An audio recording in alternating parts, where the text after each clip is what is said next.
नमस्कार मित्रांनो, अभ्यासवाणी या चॅनलवर तुमचं स्वागत आहे. अभ्यासवाणी रोज अभ्यास रोज प्रगती. मित्रांनो, या व्हिडिओमध्ये आपण लिपिक भरतीबाबत टायपिंग टेस्टची तयारी कशी करावी, परीक्षेमध्ये कोणती काळजी घ्यावी, परीक्षेच्या अगोदर सराव करताना काय काळजी घ्यावी, सगळं डिटेलमध्ये पाहणार आहोत. यापेक्षा जास्त मार्क्स असतील तर आता लगेचच टायपिंगला सुरुवात करा. एक एक क्षण तुमच्यासाठी महत्त्वाचा आहे, कारण शिपाई भरतीचं आणि ड्रायव्हरचं वेगळं आहे आणि लिपिकचं वेगळं आहे. कारण लिपिकला जेवढी महत्त्वाची लेखी परीक्षा होती त्याच्या कित्येक पटीने आता तुमची टायपिंग टेस्ट असणार आहे. त्यामुळे मी जे व्हिडिओमध्ये सांगते त्याच्यापेक्षा जास्त मार्क्स असतील तर तात्काळ प्रॅक्टिस सुरू करा आणि जर कमी मार्क्स असतील तर कुठल्याही दुसऱ्या जाहिरातीची वाट न पाहता जी सध्या जाहिरात आलेली आहे आदिवासी चौकीदार पदाची, त्याचा फॉर्म भरा. सरळ सेवेतून भरती आहे. उगीचच तलाठी भरती किंवा अपकमिंग जाहिराती कधी येतात, काय येतात त्याबद्दल सध्या तरी काहीच अपडेट नाही.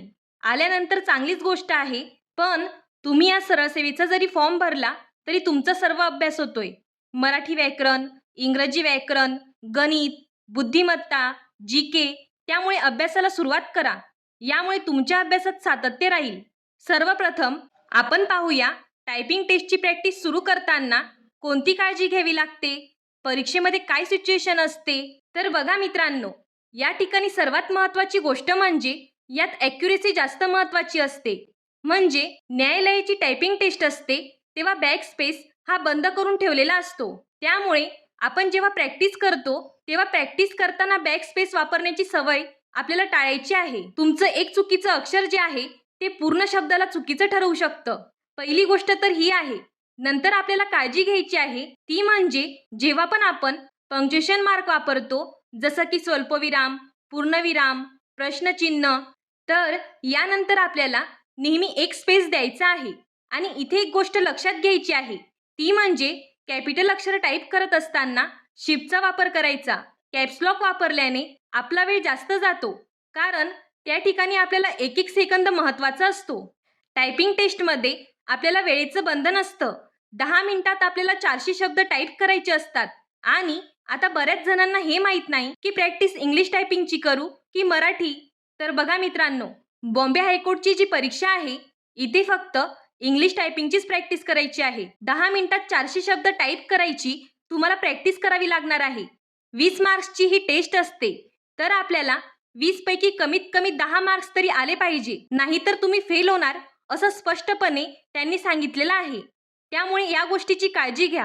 आता पुढचा महत्त्वाचा मुद्दा म्हणजे स्पेलिंगकडे आपण लक्ष द्यायचं आहे, कारण बॅकस्पेस तर आपल्याला वापरता येणार नाही.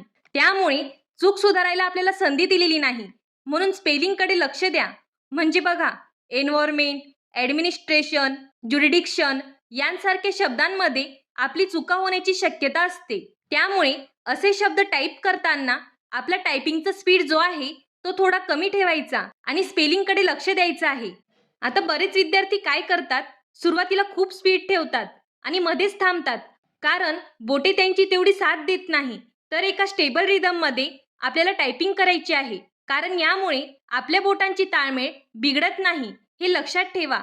आता पुढचा पॉइंट म्हणजे 10 मिनिटात 400 शब्दांचा उतारा पूर्ण करणे अनिवार्य आहे. हे आत्ताच आपण बोललो. घरी प्रॅक्टिस करताना तुमचा स्पीड 45 ते 50 WPM म्हणजे 45 ते 50 वर्ड्स पर मिनिट असेल, तेव्हा तुमचा स्पीड परीक्षेच्या तणावात देखील 40 वर्ड्स पर मिनिट राहू शकतो. त्यामुळे प्रॅक्टिस करताना तुमचा स्पीड 45 ते 50 WPM पाहिजे. पुढचा पॉइंट म्हणजे टॅब की. ज्यावेळी नवीन पॅरेग्राफ आपण सुरू करतो त्यावेळी टॅब की वापरायचा. बरेच विद्यार्थी स्पेस बारने जागा सोडायचा प्रयत्न करतात, तसं चुकूनही करू नका. ओके. आता पुढचा महत्त्वाचा मुद्दा आहे प्रॅक्टिस कशी करावी. परीक्षेच्या अगोदर जेव्हा तुम्ही प्रॅक्टिस करतात तेव्हा काय काळजी घ्यावी, जसं की पेपर टू स्क्रीन, म्हणजे परीक्षेत स्क्रीनवर आपला मजकूर हायलाईट होत नाही. त्यामुळे एका कागदावर मजकूर पाहून स्क्रीनवर टाईप करण्याचा प्रयत्न करायचा आहे. एका पेजवरती इंग्रजीमध्ये जे 400 वर्ड्स असतात त्याची एक प्रिंट काढायची आहे आणि ती प्रिंट काढून स्क्रीनवरती टाईप करण्याचा प्रयत्न करायचा आहे. यामुळे तुमची नजर कागदावर आणि बोर्डवर स्थिर राहते. नाहीतर एखादी लाईन आपली मिस होण्याची शक्यता असते. लाईन रिपीट होण्याची शक्यता असते. त्यामुळे प्रॅक्टिस ही पेपर टू स्क्रीन करायची आहे. आता बऱ्याच विद्यार्थ्यांना प्रश्न पडतो, कीबोर्ड कोणता वापरायचा? पण तसं न्यायालयाने स्पष्ट सांगितलेलं नाही की तुम्ही डेलचा वापरा, HP चा वापरा, अजून कोणता तरी वापरा, असं काही सांगितलेलं नसतं. त्यामुळे तिथे ऑन दी स्पॉट तुमच्या हातामध्ये जो पण कीबोर्ड पडेल याची काही गॅरंटी नसते. बऱ्याच व्हिडिओमध्ये असतं की कीबोर्ड हा वापरा, तो वापरा, मग त्याची लिंक दिलेली असते. हे खरेदी करा, ते खरेदी करा. बहुतेक त्यांचा तो मार्केटिंग प्लॅन पण असू शकतो. पण त्या जाळ्यात तुम्ही अडकू नका. फक्त परीक्षेच्या आधी तुम्ही प्रॅक्टिस ही वेगवेगळ्या कीबोर्डवर करायची आहे. समजा तुमच्या फ्रेंडकडे डेलचा कीबोर्ड असेल आणि तुमच्याकडे HP चा, तर तुम्ही थोड्या दिवसासाठी त्याचा कीबोर्ड यूज करू शकता. तुमचा कीबोर्ड त्याला देऊ शकता. म्हणजे इंटरचेंज करता येतो. कारण परीक्षेच्या वेळी कीज कडक किंवा मऊ असू शकतात. त्यामुळे तुम्ही वेगवेगळ्या कीबोर्ड्सवर प्रॅक्टिस करायची आहे. आता आपण बघितलं तर टेक्स्टचे वेगवेगळे फॉर्मॅट असतात. तर कोणत्याही अवघड फॉर्मॅटकडे जाण्यापेक्षा प्लेन टेक्स्टवर सराव करा. कारण न्यायालयाचा इंटरफेस बऱ्यापैकी साधा असतो. त्यामुळे प्लेन टेक्स्टवरच सराव करा. आता परीक्षेच्या वेळी काय करायचं तर बघा मित्रांनो, पहिली 60 सेकंद अत्यंत महत्त्वाची असतात. कारण सुरुवातीला 60 सेकंदांमध्ये आपल्याला वाटतं की मी खूप फास्ट टाईप करणार, पण त्यामध्येच जास्त चुका होण्याची शक्यता असते. त्यामुळे बोटे कीबोर्डवर सेट होत नाही तोपर्यंत स्पीड वाढवू नका. एकदा का तुम्हाला कॉन्फिडन्स आला की स्पीड नंतर आपोआप वाढतो. आता कधी कधी काय होतं, तुमच्याकडे शेवटचे 30 सेकंद उरलेले असतात. म्हणजे तुमचा पॅसेज हा वेळेआधीच संपलेला असतो. तेव्हा तुम्ही पॅसेजमध्ये आपली काही चूक झाली आहे का ते तपासण्याचा प्रयत्न करतात. त्यामध्ये तुम्हाला एखादी शब्द टाईप करायचा राहिला असं वाटलं तर नवीन शब्द टाईप करताना मोठी मिस्टेक होण्याची शक्यता असते. त्यामुळे शेवटचे 15 ते 20 सेकंद राहिले असतील तर चुका तपासण्यापेक्षा शांत बसणे कधीही चांगले. तसेच शेवटचा आणि महत्त्वाचा मुद्दा म्हणजे टायपिंग हॉलमध्ये अनेक कीबोर्ड्सचा आवाज येत असतो. तर त्या आवाजाची मानसिकता आतापासूनच करायची आहे. स्वतःचा कॉन्फिडन्स लूज करायचं नाही. बाकीचे किती फास्ट करताय असा न्यूनगंड आपल्याला मनामध्ये आणायचा नाही. फक्त एवढं लक्षात ठेवायचं, स्पीड तर महत्त्वाचं आहे, पण त्याहीपेक्षा ॲक्युरेसी जास्त महत्त्वाची आहे.